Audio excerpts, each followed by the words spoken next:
muchas gracias. Muchas gracias por invitarme a participar en esta quinta jornada internacional de esclerodermia con motivo de la celebración anual del Día de la Esclerodermia. Y muchas gracias pues, a la Fundación Nacional de Esclerodermia y a la Esclerosalud también pues, por invitarme a participar en este foro, que la verdad que me hace muchísima ilusión y que seguramente pues, así podamos compartir pues estos minutos, pues las inquietudes y sobre todo también pues lo que los afecta en el día a día y también los avances que tenemos en estos aspectos.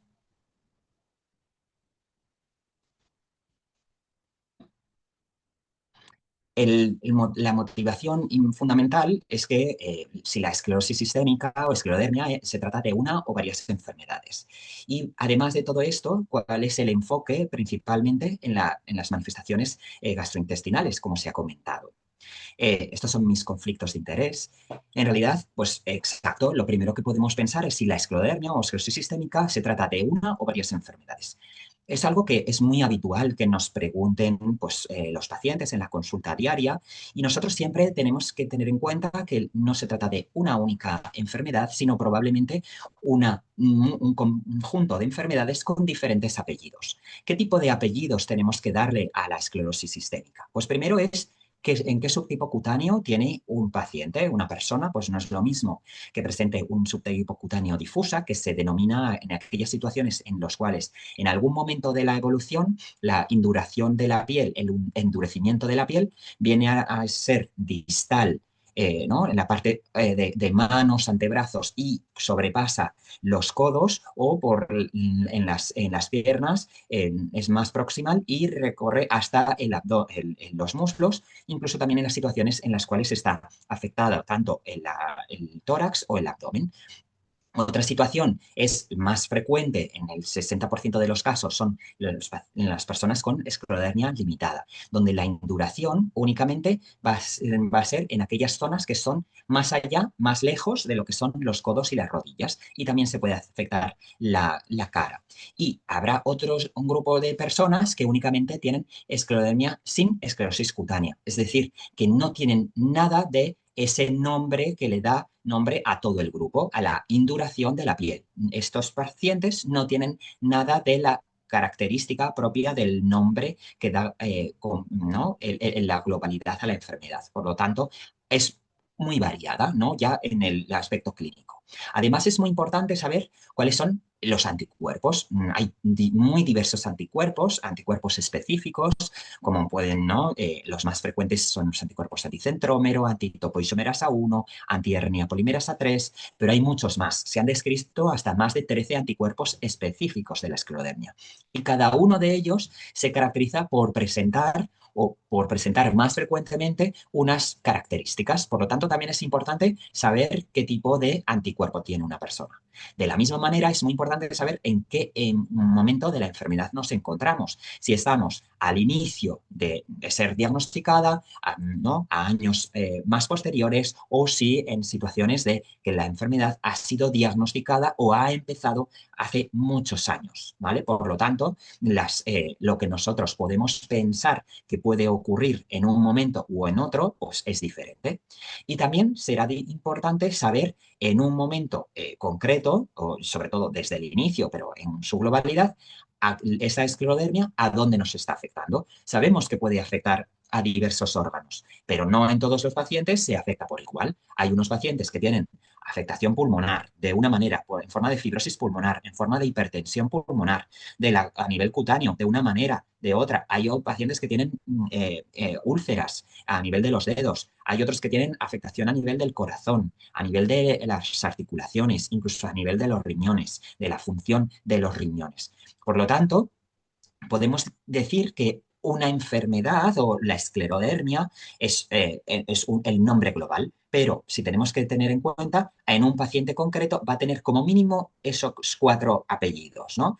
Sabremos si es una esclerodermia, qué subtipo cutáneo es, qué anticuerpo, en qué momento nos encontramos y qué tipo concreto de manifestaciones a nivel orgánico de los diferentes órganos presenta. Por lo tanto, la primera contestación a si se trata de una o varias enfermedades, por lo tanto dependerá de los diferentes apellidos, ¿no? que tenga, tenga nuestra enfermedad. Y por de otro lado, tenemos que pensar, bueno, ¿cómo puede afectar la esclerodermia en el aparato digestivo? Porque realmente es algo que, vamos a ver, que es algo muy frecuente. Pero ¿por qué afecta, ¿no? Sabemos que igual a nivel de los dedos es algo muy habitual, en el cual hay el fenómeno de Raynaud, que son esos cambios de coloración de los dedos con el frío. Pero es cierto que es menos conocido qué es lo que ocurre o qué es lo que lleva a motivar que haya unas alteraciones a nivel del tubo digestivo. ¿Qué es lo que ocurre? Que es una situación muy compleja. Hay alteraciones o puede haber alteraciones a nivel de los nervios, porque el tubo digestivo recibe información de los nervios de forma muy compleja, en la cual se mantiene ¿no? un control desde el sistema nervioso, pero además tenemos un sistema nervioso propio dentro del aparato digestivo. Muchas veces se denomina al tubo digestivo como el segundo cerebro de nuestro organismo. Además, en la enfermedad sabemos que hay una alteración, un desbalance ¿no? en una situación inmune, donde tenemos estos anticuerpos, una autorreactividad y probablemente estamos viendo una reactividad de nuestro sistema inmune también frente a situaciones o partes de nuestro sistema digestivo. Hay un daño vascular, probablemente de la misma manera que ocurre a nivel de los dedos, a nivel del fenómeno Raynaud, puede ocurrir a nivel del tubo digestivo y secundariamente también una alteración del músculo. Todo el tubo digestivo tiene un músculo que es diferente, de unas características diferentes a lo que es el músculo del resto del organismo, que utilizamos para coger un objeto, para hacer ¿no? una vida cotidiana. Nuestro tubo digestivo, para que se pueda mover el esófago, el estómago, se mueve porque en su interior tiene unos músculos especiales ¿no? que se encargan de ese movimiento. Además, que puede ocurrir que ese intestino, de la misma manera que ha habido un proceso inflamatorio, se puede haber un aumento del colágeno y, por lo tanto, mayor fibrosis a nivel de esta zona, de las diferentes capas que puede ocurrir en una parte concreta del tubo digestivo. De la misma manera que puede ocurrir a nivel de la piel o de los pulmones. También es importante que en el tubo digestivo tenemos un contacto con el exterior, porque ¿no? Tenemos que ingerir, es un aparato que se encarga de comer, de digerir y que del todo aquello que no hayamos absorbido correctamente, de eliminarlo. Y por lo tanto también será importante que pueda haber una cierta flora digestiva que tiene que ser la adecuada para no tener un problema a nivel de la absorción. Por lo tanto, es cierto que los mecanismos que ocurren para que haya un proceso a nivel del tubo digestivo en la enfermedad es muy complejo, son muy diversos y probablemente todavía se conoce muy poco porque es un sistema muy complejo, muy diverso y que además ha sido tradicionalmente poco estudiado. Además, sabemos que la afectación digestiva es muy diversa, ¿no? Porque puede afectar desde la boca al ano. ¿Vale? Donde puede haber diferentes manifestaciones. ¿Cuáles son las manifestaciones más importantes o más frecuentes? Podemos tener una afectación del esófago a nivel de alteración de la movilidad, también puede dar reflujo a nivel por alteración del propio esófago, a nivel del estómago, puede haber una alteración en lo que es el vaciamiento normal del estómago y por lo tanto que se quede acumulado y digestiones más pesadas. También puede haber incluso lesiones como se llama estómago en sandía, porque son estas enrojecimiento a nivel de las paredes del estómago que puede favorecer la presencia de anemia o de pérdida de sangre. A nivel del intestino y del colon, pues las situaciones más habituales a veces es por un enlentecimiento del intestino, hay un sobrecrecimiento de las bacterias que comen los nutrientes que tenemos en la digestión, alteran esta situación y eso puede favorecer la presencia de diarrea o alternancia con distensión de la barriga. También puede haber situaciones más importantes como la pseudoobstrucción intestinal crónica, en la cual hay una dilatación a nivel de las asas del intestino muy importante y que produce una alteración a nivel de la absorción de los alimentos. También porque el colon se pueda mover menos o se mueva menos, puede haber un estreñimiento muy importante. Y a nivel del ano, también es importante que puede ocasionar una alteración por incontinencia, porque el esfínter, que no deja de ser sino una serie de grupos del músculo, también puede estar alterado y no tenemos la capacidad de contracción igual y por lo tanto podemos tener una incontinencia. ¿Cómo es importante saber cómo repercute estas manifestaciones en la vida de las personas, ¿no? que viven con la esclerosis sistémica? Pues es una alteración muy importante, ¿no? Es muy importante gracias a que nosotros hemos recogido una serie de cuestionarios en una cantidad de más de 100 pacientes con esclerodermia y les hemos preguntado cómo repercute las diferentes manifestaciones que pueden llegar a tener. Y realmente las manifestaciones a nivel del tubo digestivo repercuten mucho, repercuten ¿no? De forma muy importante en el día a día. Por lo tanto, es algo que tenemos que dar a luz y tenemos que demostrar que esto es algo importante y que nos molesta y que tenemos que avanzar en la mejoría de estas manifestaciones. De hecho, de la misma manera, se ha preguntado a los pacientes cuáles son los síntomas que tienen y prácticamente la mayor parte de pacientes tienen síntomas. Es muy raro, es poco habitual que haya pacientes que no tengan ninguno, ¿no? ¿Qué puede, los más frecuentes? Pues puede haber sensación de pirosis o reflujo, ardores, diarrea, dolor abdominal, más estreñimiento, sensación de hinchazón. Por lo tanto, es algo que sabemos que puede ocurrir y por lo tanto debemos como médicos preguntarlo y como pacientes debemos explicarlo. Oiga, esto es algo nuevo, esto es algo que me ocurre desde hace tanto tiempo y hay que darle visibilidad para poder actuar. Además, sabemos que de un paciente a otro paciente los síntomas son muy diversos. Este mapa de colores viene a representar esos más de 180 pacientes a los cuales les preguntamos y los diferentes síntomas, síntomas que pueden ser más de manifestaciones más altas o de manifestaciones más del estómago, más del intestino, etcétera. Por lo tanto, es un diagrama de colores que lo que viene a manifestar es que cada paciente es diferente, cada paciente es particular. Por lo tanto, no hay que dar nada por asumido. Cada paciente tiene su propia historia y pues esa es la que hay que contar. Además, ¿cómo repercute? Repercute de forma muy importante en la calidad de vida. Muy importante porque en este otro estudio, que también en colaboración con el equipo de gastroenterología de nuestro hospital, hemos visto que solo una parte muy pequeña de pacientes, solo un 7%, no tenía molestias importantes. Un 21% de forma síntomas muy leves. Y un 70% son personas que tienen molestias moderadas o graves que de la misma manera, en esta gráfica, lo que viene a representar es en lo que afecta.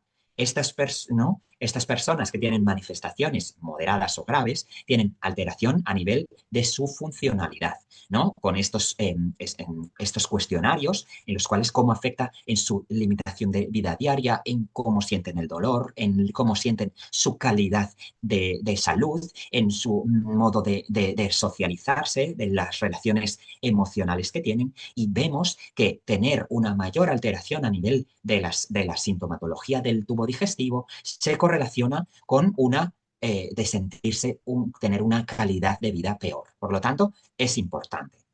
Además, de la misma manera que afecta a la calidad de vida, es relevante decir que cómo afecta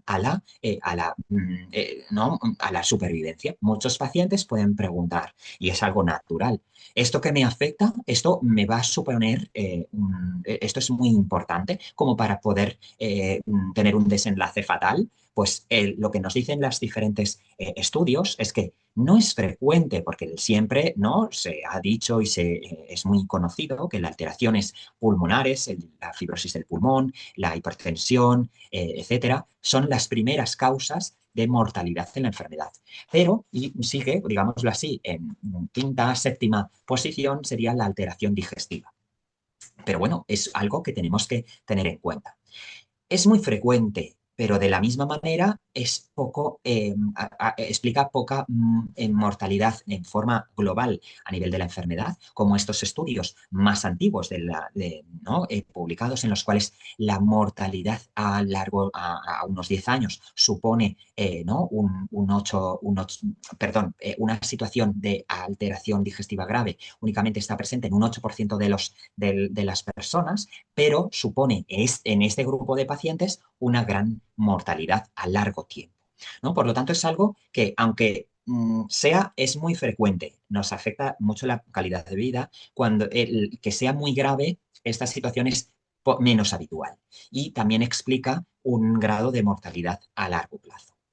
Por lo tanto, siempre que tenemos que pensar en una situación grave, tenemos que saber cuáles son las manifestaciones que nos deben alertar como médicos para pensar en que no tenemos que tener estar alerta. Y por eso lo que llamamos las banderas rojas, sobre todo pues, personas que tengan una esclerodermia difusa, sobre todo el sexo masculino, raza que no sea blanca, también en pacientes que tengan afectación muscular inflamatoria, una miositis, en cuadro de sequedad y determinados anticuerpos más específicos, como el anti-RNPC3, el U11, el URNP o también el U3RNP. ¿Vale?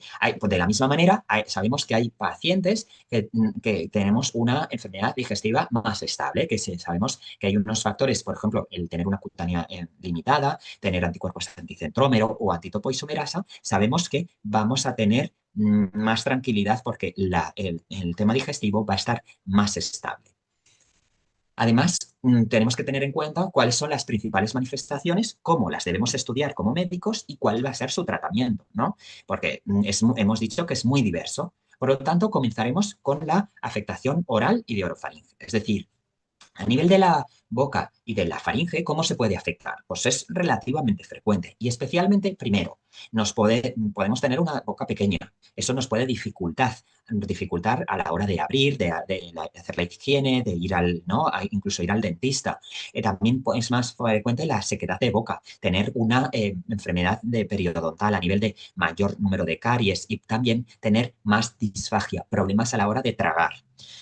¿Cómo lo vamos a estudiar? Pues mediremos la apertura de la boca, pues no se puede medir, a ver cómo se modifica. También una valoración por un cirujano maxilofacial o por una higiene dental muy específica y ser regulares. Y también con una valoración por parte de logopedia en los casos de que haya pues dificultades a la hora de tragar. En cuanto al tratamiento, pues es importante insistir en realizar los movimientos faciales de rehabilitación bucal, ¿no? Hidratándose muy bien los labios antes, para intentar estirar ese colágeno, ¿no? Que tenemos sobre todo alrededor de los labios, que puede hacer que tengamos mayor dificultad.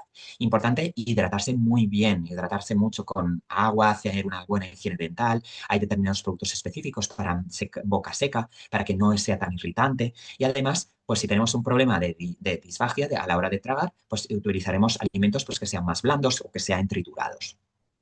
Podemos tener una alteración a nivel del esófago.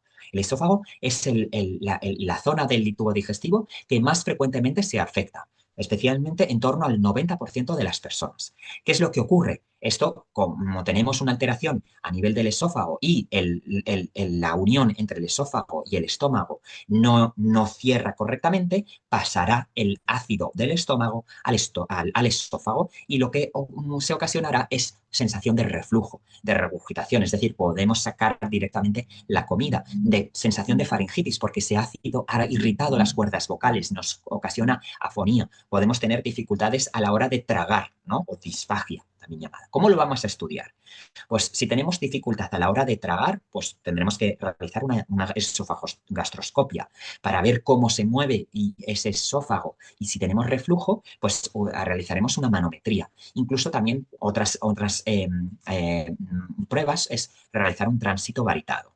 Como tratamiento, pues evitaremos aquellos alimentos que también favorezcan ese reflujo y que además puedan relajar esa unión entre el esófago y el estómago, como son pues, el chocolate, el tomate, determinados alimentos más cítricos o ácidos y bebidas con gases que favorecen ese reflujo. Y se recomienda pues 5 comidas al día, poco cuantiosas, no estirarse después de las comidas, al menos 2 horas, sobre todo hacer la digestión antes de irse a acostarse. También incluso elevar el cabezal de la cama en torno a pues 30, 40 grados, que se puede elevar la cama o el somier o incluso el colchón para mejorar que todo el tronco esté más elevado. ¿Vale? Y por lo tanto evitar el reflujo. También, pues, protector de estómago, como puede ser el omeprazol, pantoprazol, hay muy diversos. E incluso también se utilizan en ocasiones, pues, procinéticos. Son medicaciones que favorecen el movimiento del intestino. En este caso, pues se utilizan diversas, dependiendo de los países, se pueden utilizar unas u otras, dependiendo de cómo se comercialicen. Pues, por ejemplo, desde domperidona, metoclopramida, ¿no? Cinitaprida o brucalopride. A veces podemos tener alteraciones a nivel del movimiento del estómago, ¿no? Es menos frecuente, que nos da pues saciedad precoz, ¿no? Nos encontramos como si hubiéramos comido mucha cantidad de comida y no es así. Podemos vomitar, nos da náuseas, vómitos, puede hacer que esto nos haga que no comamos tanto y por lo tanto perder peso. También puede alterarse en forma de lo que comentábamos de las ectasias o estómago en sandía y por lo tanto provocar anemia o sangrados a nivel del tubo digestivo. ¿Y cómo lo vamos a estudiar? Por medio de una gastroscopia, por pruebas ¿no? Donde aquí veríamos que tenemos esa causa de la anemia porque tenemos el estómago en sandía o, por ejemplo, la alteración de que se mueve o menos por el vaciamiento gástrico. Es una prueba que no es invasiva y que favorece y que es lo que se objetiva es cómo se mueve el estómago y se va vaciando después de una comida. ¿Cómo tratamos estas alteraciones? Pues hacemos comidas menos cuantiosas, ¿no? Menos cantidad, pero no de repartirlo en 5 veces. No estirarse de la misma manera después de las comidas. Levantar de la misma manera el cabezal de la cama para evitar que ese estómago que está muy lleno favorezca el reflujo. A veces también se puede dar protector del estómago y también medicaciones que favorezcan el movimiento del mismo, como puede ser, o en este caso a veces pueden variar, pues por la domperidona, el levogastrol, también procalopride. Puede haber una alteración a nivel del intestino delgado, es decir, el que se mueva con mayor dificultad. Esto nos puede dar alteración de ese hinchazón de la barriga, ¿no? Náuseas, vómitos, incluso puede haber diarrea, porque también hay un sobrecrecimiento a nivel de las bacterias, ¿no? Lo vamos a poder estudiar por medio de la manometría intestinal, que es una prueba que es más se hace en determinados lugares muy específicos que nos demuestra cómo se mueve el intestino, o bien por un escáner, resonancia, también nos puede ayudar en algunas ocasiones. También el test del aliento, especialmente para valorar si existe sobrecrecimiento de las bacterias. Como tratamiento, pues reducir esos alimentos que tienen un alto contenido en fibra y que probablemente son más difíciles de digerir, evitar alimentos que se produzcan gases, que sean más flatulentos. A veces se pueden ser necesarios algunos suplementos como, ¿no? Y en unas situaciones pues muy extremas, pues se puede llegar a necesitar nutrición parenteral, es decir, por una vía. También se pueden utilizar ¿no? Medicamentos que favorezcan el movimiento del intestino. El más habitual, pues en este caso, la zona del intestino más habitual es el procalopride. Y si hay ese crecimiento de bacterias, podemos utilizar antibióticos que no se absorben y que hacen su efecto en el tubo digestivo para eliminar esa cantidad de bacterias que están en exceso, ¿no? Poblando ese tubo digestivo. A nivel del colon, ¿qué es lo que puede ocurrir? También es una situación, no es frecuente, pero puede haber pues, mayor estreñimiento, de olor abdominal, puede ocasionar incluso también diarrea o sensación de hinchazón, porque el colon no se mueve correctamente. Podemos estudiarlo de la mejor manera, probablemente es con el escáner. El escáner del abdomen, también a veces hay tránsito que se toman como unos marcadores en los cuales se ve dónde están distribuidos a lo largo de de los diferentes tiempos y también en ocasiones pues estudiar realmente si es un estreñimiento importante, pues igual hay que hacer una colonoscopia para ver que no haya nada más. Como tratamiento, pues evitar a los alimentos que tengan mucha fibra, porque de la misma manera si se queda acumulada, pues no va a avanzar. También evitar aquellos alimentos que sean muy flatulentos, que produzcan gases. Se pueden utilizar laxantes, también procinéticos. Son fármacos que favorecen el movimiento del intestino, ¿no? En este caso, pues el más utilizado es el procalopride. El ano es una alteración que es más frecuente de la habitual. Es algo que tenemos que preguntar y que tenemos que explicar. ¿qué nos ocasiona? Al no moverse correctamente el intestino, se le produce la incontinencia o incluso sensación de que tenemos que ir al lavabo de urgencia, ¿no? No nos podemos aguantar. ¿Y cómo lo vamos a estudiar? Por una manometría anorrectal. Sería introducir una pequeña sonda a nivel del ano para mirar cómo se mueve el esfínter y qué capacidad, qué grado de potencia tiene. Y como tratamiento, pues sobre todo aquellas situaciones en las que tenemos que evitar que se ocurra diarrea, porque no todavía más síntomas podemos tener. A veces se puede dar formadores de bolo, ¿no? Es decir, fibras que ayuden a que ese contenido intestinal sea más sólido, no tan líquido. Esto lo deberíamos evitar si además tendemos a tener mucho estreñimiento, ¿no? Por lo tanto, a veces por eso es importante consultar con el especialista.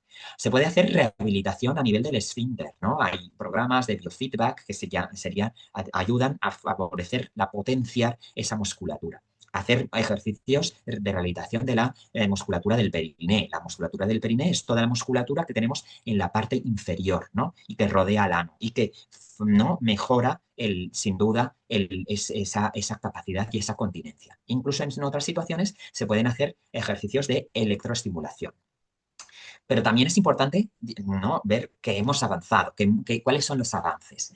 Podemos detectar de forma más precoz las alteraciones digestivas, porque podemos ¿no? tener a veces hacemos una radiología, una prueba de imagen y podemos tener una radiología pues, normal, pero en ocasiones tenemos síntomas o pruebas que son más sensibles que hacer un simple escáner y que nos pueden, porque estamos mirando in situ, ¿no? En el tubo digestivo, cómo se mueve. Y son aquellas pruebas que nos valoran cómo es la movilidad del tubo digestivo.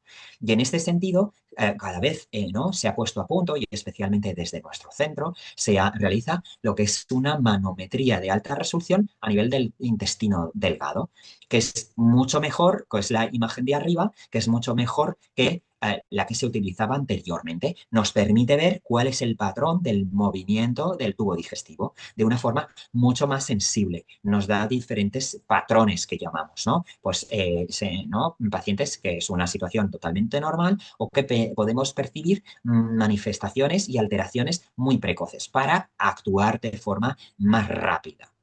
Además tenemos ¿no? Nuevas investigaciones como con las que realizamos con el doctor Alcalá desde nuestro hospital y que también en colaboración con otros grupos a nivel internacional podemos determinar dentro del escáner cuáles son las partes podemos determinar cuál es el contenido más a nivel del tubo digestivo de gases, de líquido o bien de un acúmulo de heces. Por lo tanto, es muy diferente tener una persona como en la parte izquierda que tiene una gran cantidad de acumulación respecto a la situación de la derecha.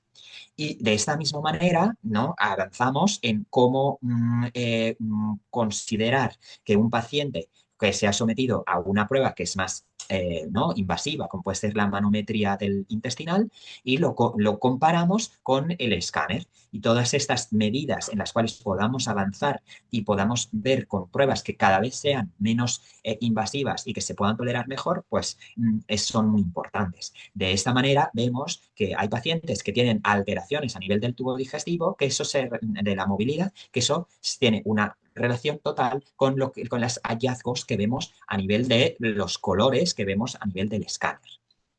De la misma manera, cada vez se pueden determinar nuevos marcadores, nuevos anticuerpos, ¿no? Estos son 4 ejemplos de diferentes anticuerpos, algunos descritos hace más tiempo, otros son mucho más recientes, en los cuales vemos que hay en pacientes con esclerodermia, hay anticuerpos nuevos, como son los anticuerpos antigeferina, antivinculina, antirreceptores del muscarínico tipo 3, y anticuerpos anti-RNPC3 que están asociados a mayor alteración del tubo digestivo, algunos con alteraciones digestivas graves. Y de esta misma manera colaboramos con grupos a nivel internacional, ¿no? especialmente a nivel de Estados Unidos y también con nuestro servicio de inmunología para determinar estos nuevos anticuerpos, que sean marcadores para poder actuar lo más rápido posible ¿no? y saber ¿no? ante una persona concreta que tenga unos síntomas más precoces, actuar lo más rápido. Y de la misma manera, pues no estamos haciendo estudios nuevos para conocer mejor la enfermedad, conocer mejor cómo actúa y cómo mejorarla. Por ejemplo, en este caso concreto hemos solicitado un estudio a nivel, ¿no? En el cual colaborará a nivel español y que también que hemos solicitado financiación para mejorar en los pacientes que tienen reflujo. Es algo muy habitual, pero si a pesar de un tratamiento adecuado, con un protector del estómago adecuado, etcétera, no es suficiente, lo importante es saber. Primero, medir con cuestionarios para saber la calidad de vida, cómo repercute, cuáles son la cantidad de síntomas ¿no? Que uno tiene, porque pueden ser muy diversos de unos u otros. Haremos también estudios más específicos, mirando bien cómo es el movimiento a nivel del estómago, a nivel del esófago, a nivel del tipo del intestino, la cantidad de ácido que pasa real a nivel del esófago, porque muchas veces el reflujo que tenemos no necesariamente tiene que ser ácido. También puede ser un reflujo en el cual el contenido del estómago no sea tan ácido, pero igualmente puede molestar. Es importante saberlo porque no tiene sentido seguir poniendo o ir aumentando un tratamiento cuando no es necesario y por lo tanto enfocarnos en otro tipo de tratamientos.